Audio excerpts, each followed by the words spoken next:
जय हिंद दोस्तों, आज हम डिस्कस करेंगे 5 जून 2025 के करंट अफेयर्स को। तो आप इस पूरे लेक्चर को बहुत ही ध्यान से लास्ट तक जोड़ देखिएगा। तो पहला और इम्पोर्टेंट क्वेश्चन आपसे पूछा जा रहा है, आईपीएल 2025 का विजेता कौन बना है, यानी कि आईपीएल 2025 का टाइटल किसने जीता है। तो आरसीबी की टीम ने आईपीएल 2025 का टाइटल जीता है, यानी कि रॉयल चैलेंजर्स बेंगलुरु ने यह खिताब अपने नाम किया है। तो दोस्तों बात करते हैं इंडियन प्रीमियर लीग 2025 की, यानी आईपीएल 2025 की जो बेसिक जानकारी है उसको डिस्कस करते हैं। तो 2025 में आईपीएल का 18वां संस्करण आयोजित किया गया था, जिसको जीता है आरसीबी की टीम ने। और इसका उप विजेता कौन रहा है, पंजाब किंग्स। यानी कि जो फाइनल मुकाबला हुआ था ये आरसीबी और पंजाब किंग्स के बीच में हुआ था, जिसमें आरसीबी ने पंजाब किंग्स को 6 रन से हरा दिया है। ये जो फाइनल मुकाबला हुआ था ये कहाँ हुआ था, तो ये नरेंद्र मोदी स्टेडियम अहमदाबाद में हुआ था 3 जून 2025 को। दोस्तों जो फाइनल मैच का स्कोर था वो क्या था, तो आरसीबी ने 190 रन बनाए थे और पंजाब किंग्स ने 184 रन ही बनाए थे। इस प्रकार से आरसीबी ने फाइनल में पंजाब किंग्स को 6 रन से हराया था। आरसीबी ने यह ट्रॉफी पहली बार जीती है। इससे पहले वो 3 बार फाइनल तक तो पहुंची है, लेकिन वो ट्रॉफी नहीं जीत सकी है। तो इस प्रकार से दोस्तों ये आरसीबी की पहली ट्रॉफी है 18 साल के इतिहास में।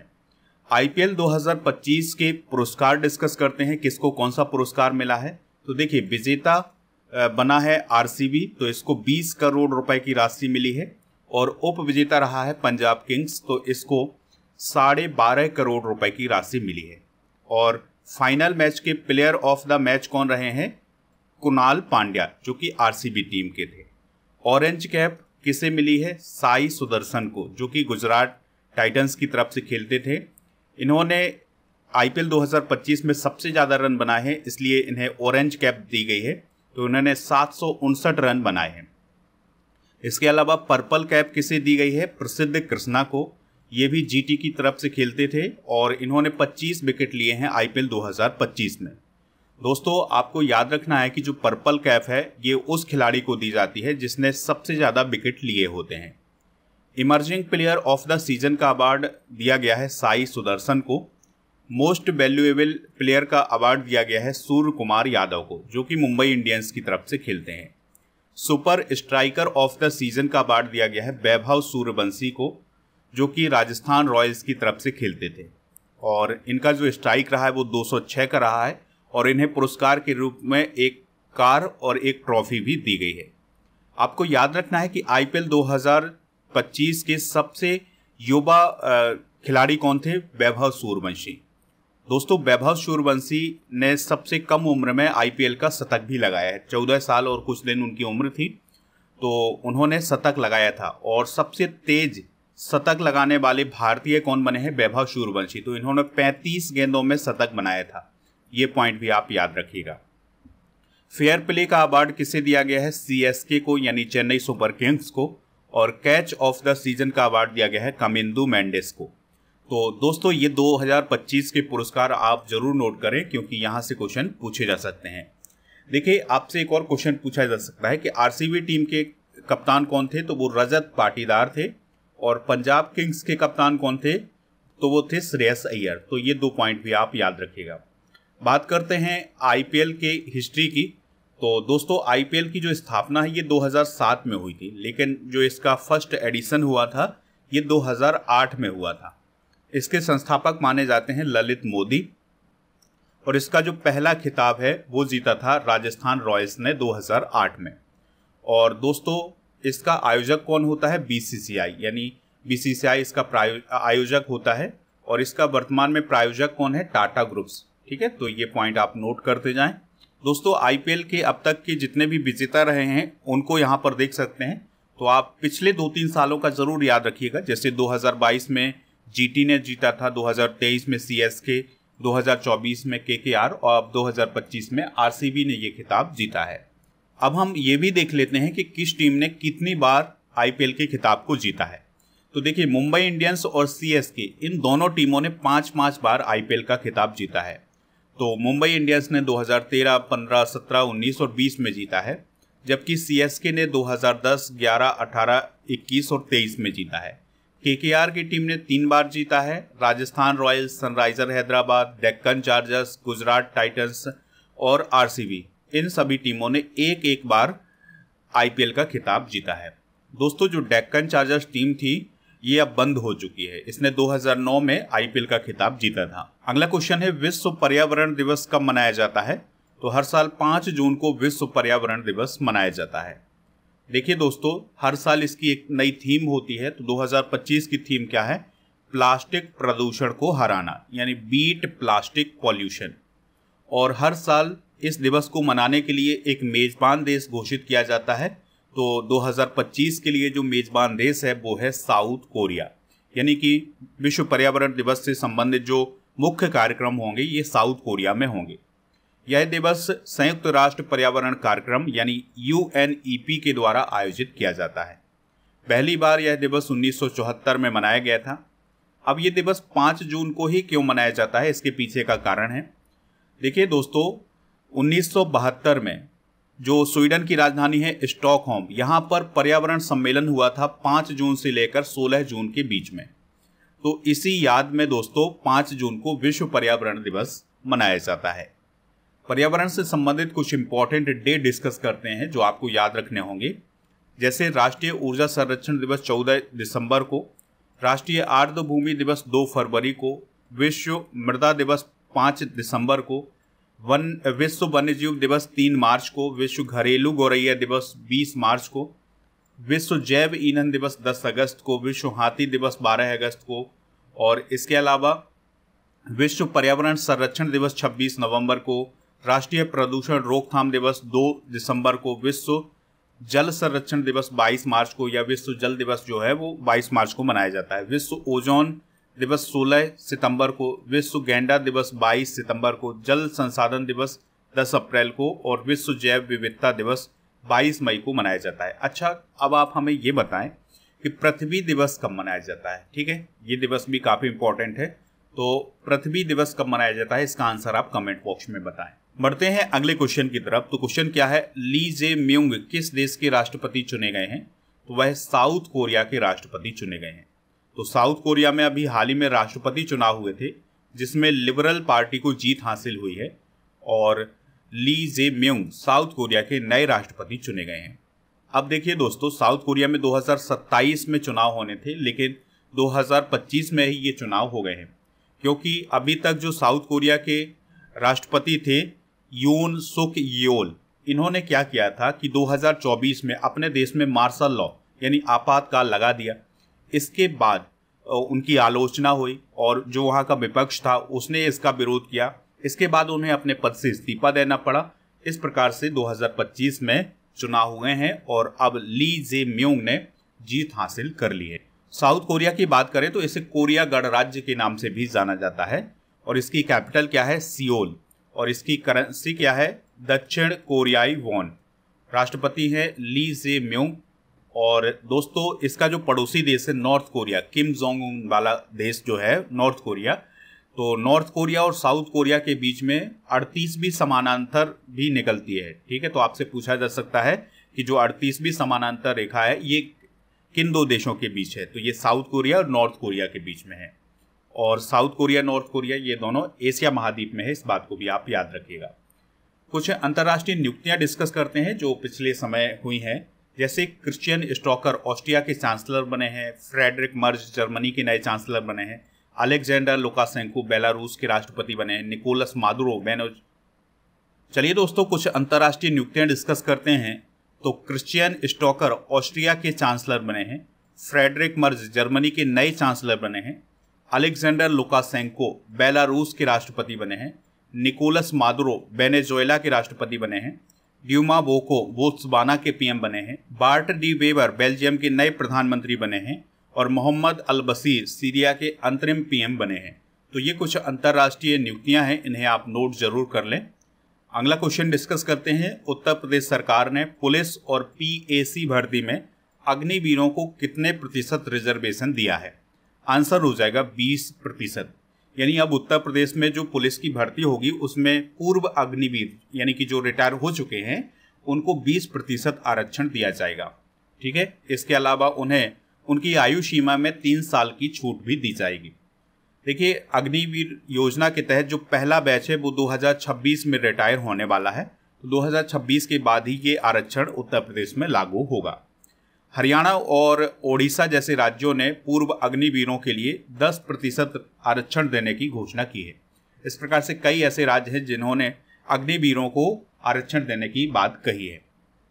अग्निपथ योजना के तहत अग्निवीर बनते हैं, तो अग्निपथ योजना 2022 में शुरू की गई थी। इसके अंतर्गत जो अग्निवीर होते हैं उन्हें 4 साल तक सेना में सेवा का मौका मिलता है। इसमें 25% अग्निवीरों को सेना में ही रखा जाता है, जबकि 75% को अन्य सेवाओं में अवसर मिलता है। ठीक है, तो ये है अग्निपथ योजना। बात हुई है उत्तर प्रदेश की, तो उत्तर प्रदेश से रिलेटेड कुछ इंपॉर्टेंट करंट अफेयर्स डिस्कस करते हैं। तो कानपुर में घाटमपुर ताप विद्युत परियोजना का अभी हाल ही में उद्घाटन किया गया है। जवाहरपुर ताप विद्युत परियोजना का उद्घाटन उत्तर प्रदेश के एटा जिले के मलावन गांव में किया गया है। उत्तर प्रदेश में इको टूरिज्म में बढ़ाने के लिए बफर से सफर योजना शुरू की गई है। भारत का 6वां सेमीकंडक्टर प्लांट उत्तर प्रदेश के जेवर एयरपोर्ट के पास स्थापित किया जाएगा, जो कि नोएडा के आसपास है। भारत की पहली विस्टाडोम जंगल सफारी ट्रेन उत्तर प्रदेश में शुरू की गई है। उत्तर प्रदेश ने विश्व बैंक के साथ मिलकर यूपी एग्रीज और एआई प्रज्ञा पहल शुरू की है। उत्तर प्रदेश की पहली डबल डेकर इलेक्ट्रिक बस कहाँ शुरू की गई है? लखनऊ में। तो ये कुछ करंट अफेयर्स हैं उत्तर प्रदेश से रिलेटेड, इन्हें आप नोट कर सकते हैं। चलिए अगले क्वेश्चन को डिस्कस करते हैं। तो लेफ्टिनेंट कमांडर यशस्वी सोलंकी को हाल ही में किस पद पर नियुक्त किया गया है? तो वो दोस्तों राष्ट्रपति की पहली महिला एडीसी बनी है। ठीक है, एडीसी का मतलब क्या होता है? Aide de camp. तो यशस्वी का संबंध हरियाणा से है, इस बात को आप याद रखिएगा। और जो एडीसी होता है वो राष्ट्रपति की सबसे करीबी सैन्य सहायक होती हैं। यहाँ पर आप राष्ट्रपति को देख सकते हैं और ये हैं यशस्वी सोलंकी। तो राष्ट्रपति के पास सबसे जो करीब का सेना का अधिकारी होता है वही कहलाता है एडीसी। और एडीसी राज्यपाल के पास भी होता है, ठीक है, और राष्ट्रपति जी के पास भी होता है। तो जो एडीसी होता है वो सबसे करीब सेना का अधिकारी होता है राष्ट्रपति के पास। ठीक है, तो वो उनकी सुरक्षा और प्रोटोकॉल सुनिश्चित करते हैं।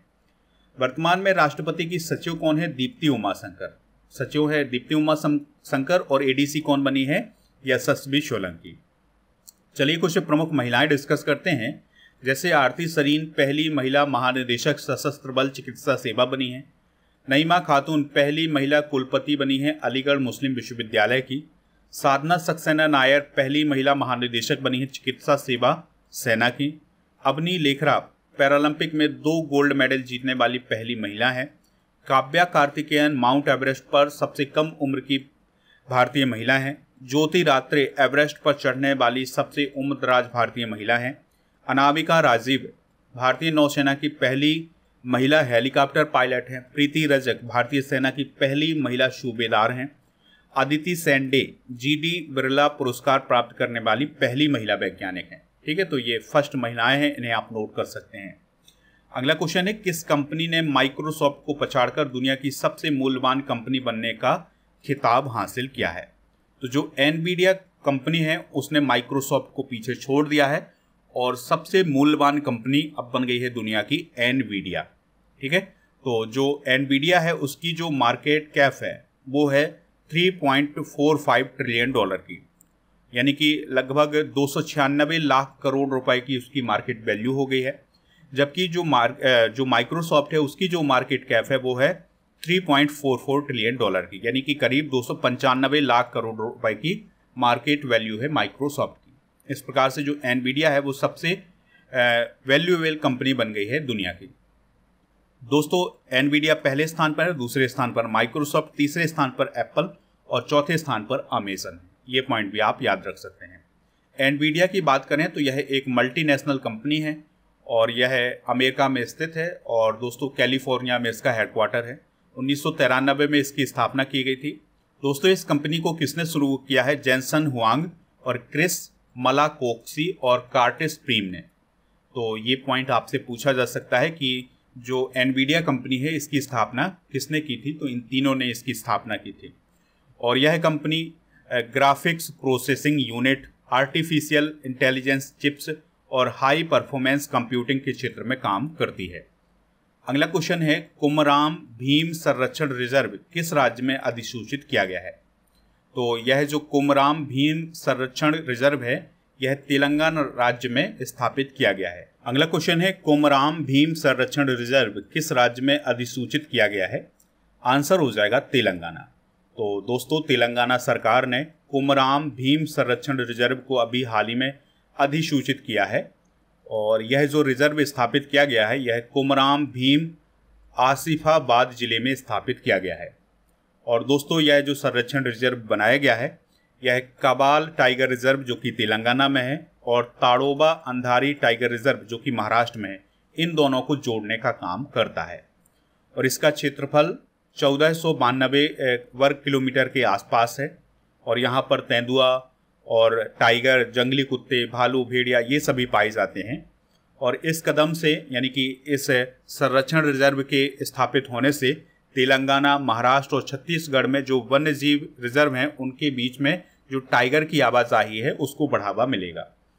दोस्तों, पर्यावरण से संबंधित कुछ करंट अफेयर्स डिस्कस करते हैं। तो भारत का 107वां राष्ट्रीय उद्यान बना है सिमलीपाल, जो कि ओडिशा में बना है। हरियाणा सरकार ने हड़प्पा सभ्यता के 2 स्थानों मिताथल और टीटरहाना को संरक्षित पुरातात्विक स्थल अभी हाल ही में घोषित किया है। बोत्सवाना से 8 चीते मध्य प्रदेश के गांधी सागर अभ्यारण्य में स्थापित किए जाएंगे। कर्नाटक गांव स्तर पर पुरावशेष संरक्षण पूरा करने वाला पहला राज्य बना है। मध्य प्रदेश में स्थित माधव राष्ट्रीय उद्यान भारत का 58वां टाइगर रिजर्व बना है।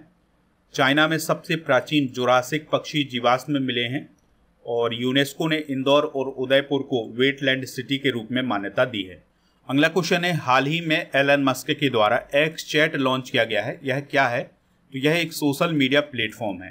तो दोस्तों, जिस प्रकार से व्हाट्सएप है, टेलीग्राम है, उसी प्रकार से एक्स चैट लॉन्च किया गया है एलन मस्क के द्वारा। तो अभी इसे ट्विटर के अंदर ही लॉन्च किया गया है, लेकिन आने वाले समय में इसे सभी के लिए लॉन्च कर दिया जाएगा।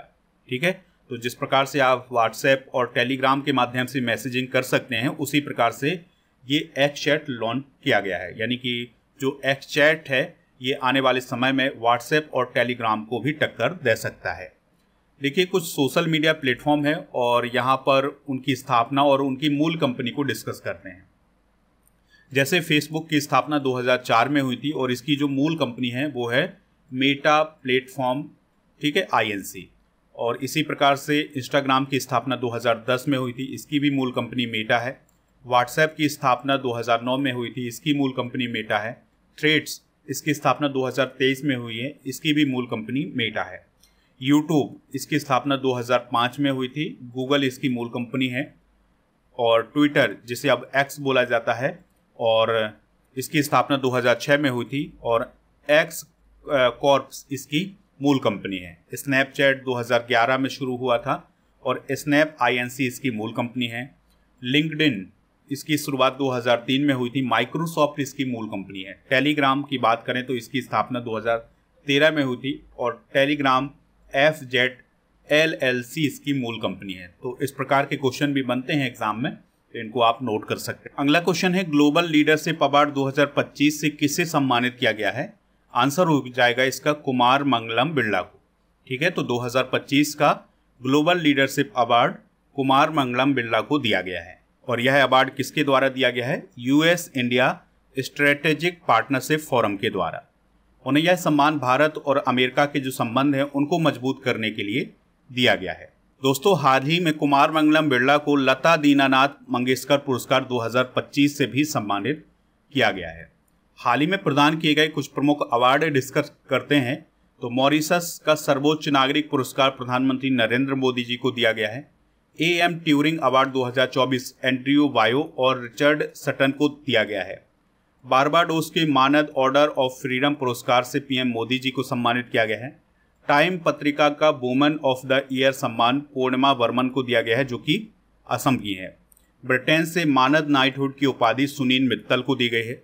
सर्वश्रेष्ठ सुरक्षा पुरस्कार मोपा एयरपोर्ट को दिया गया है, जो कि गोवा का है। और UK नाइटहुड सम्मान टाटा समूह के चेयरमैन N चंद्रशेखरन को दिया गया है। इसके अलावा Scotch award 2024 Nagaland forest management project को दिया गया है। अगला क्वेश्चन है, अंग्रेजी के अलावा किस भाषा या भाषाओं को केंद्र शासित प्रदेश लद्दाख की आधिकारिक भाषा बनाया गया है? तो आंसर हो जाएगा इसका हिंदी, उर्दू, भोटी और पुर्गी। तो इन भाषाओं को आधिकारिक भाषा बनाया गया है लद्दाख का। तो इस क्वेश्चन का जो राइट आंसर हो जाएगा वो हो जाएगा ऑप्शन नंबर डी। तो दोस्तों अभी हाल ही में राष्ट्रपति द्रौपदी मुर्मू जी के द्वारा केंद्र शासित प्रदेश लद्दाख के नियमों के लिए एक अध्यादेश जारी किया है, जिसमें ये कहा गया है कि जो अंग्रेजी, हिंदी, उर्दू, भोटी और पुर्गी है ये लद्दाख की आधिकारिक भाषाएं होंगी। इसके अलावा ये भी कहा गया है कि लद्दाख में सरकारी नौकरियों में SC, ST, OBC के लिए जो अधिकतम आरक्षण है ये 85% से अधिक नहीं होगा, जबकि 10% आरक्षण EWS को भी दिया गया है। लद्दाख में 15 साल निवास या 7 साल अध्ययन करने वाले लोग अधिवास प्रमाण पत्र के पात्र होंगे, यानी कि 15 साल निवास करने वाले या 7 साल अध्ययन करने वाले जो लोग हैं वही लद्दाख के मूल निवासी माने जाएंगे।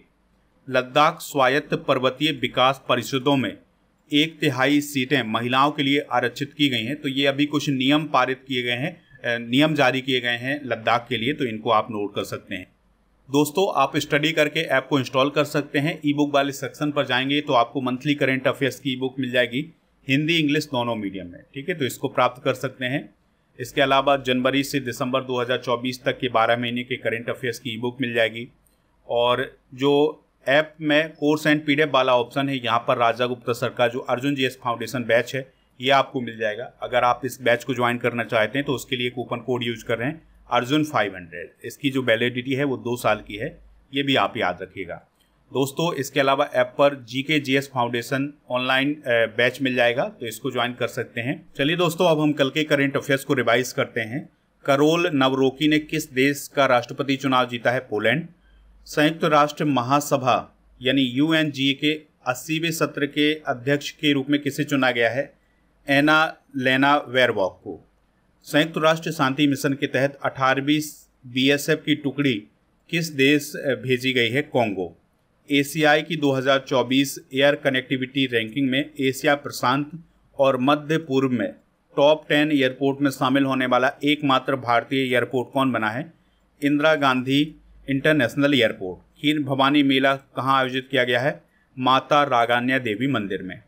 भारतीय नौसेना और यूरोपीय संघ नौसेना बल का संयुक्त अभ्यास कहाँ आयोजित किया गया है? हिंद महासागर।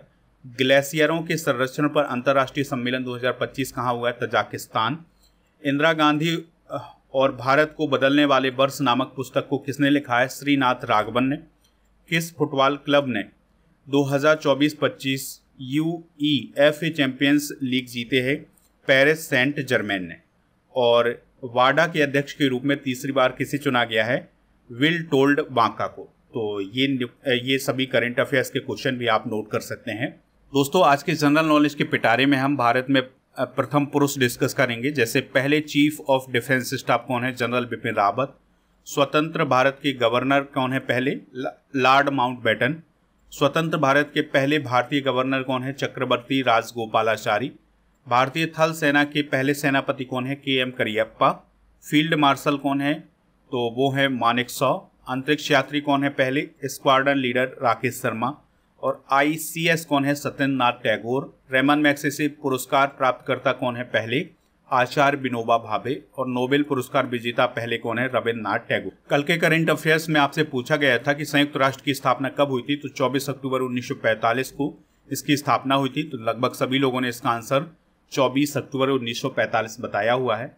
आज आपके लिए क्वेश्चन है, नरेंद्र मोदी स्टेडियम कहाँ स्थित है? जो भी इसका राइट आंसर हो कमेंट बॉक्स में आप हमें जरूर बताएं।